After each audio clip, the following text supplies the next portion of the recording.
This is a huge topic, okay, right? Yes, but I think first off, I think it's the approach that we are different, first of all, and accepting, how completely and thoroughly different we are, right? But then it's not just that we can get along despite the differences. It's actually that those differences are really a resource because they attract us to each other, kind of like a magnet, the polar opposites attract, right? And so understanding that when I'm focused on Ron's masculinity, which is really what I fell in love with about him anyway, his virility, the word virile comes from virtus. And I think most guys don't understand that that's what their wife fell in love with about them. And I know with Ronnie, it was his sincerity, his pureness of heart, his chivalrous spirit, his strength, all of that. If I focus on that draws me to him. So it's not a disadvantage, okay, that we're so different, but we are so completely different. Every cell of our bodies, the way that we develop physiologically, psychologically, spiritually, so different. Yeah, a key insight for me is that we are so different and that we're coming at life, we look at life through a completely different orientation and perspective. See, and that reality, helps me to understand that, to expect Kathy to see things my way is unrealistic. She's going to see it through a feminine perspective. And I'm going to see things through a masculine perspective. So that expectation that we're going to see things the same is unrealistic.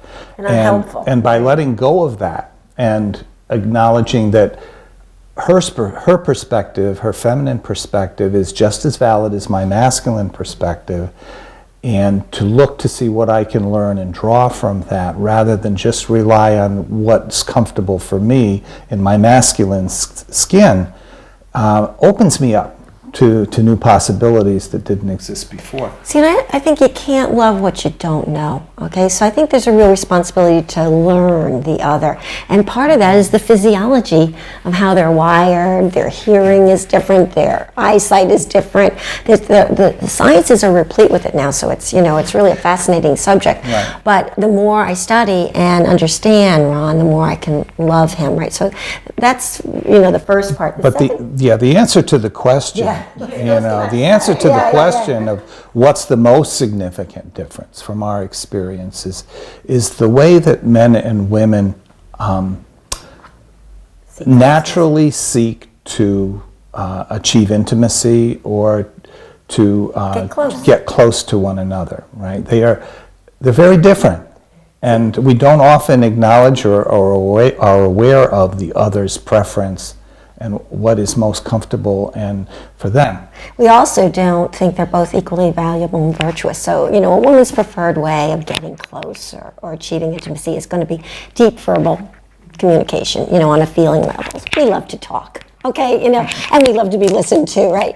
But especially if there's any distance between us, that's the way we're going to reach out. We're going to open up, we're going to talk, and we know that is valuable in the relationship, but we don't always appreciate that a man's preferred way of getting close is going to be nonverbal communication. So the eye contact, the facial expressions, the touches, all the way up and including lovemaking are really a way for him to get close.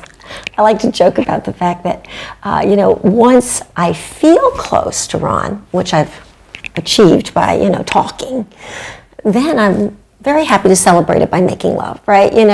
Whereas once Ron gets close to me, then he'll open up and talk. So women talk before they make love and men talk after they make love.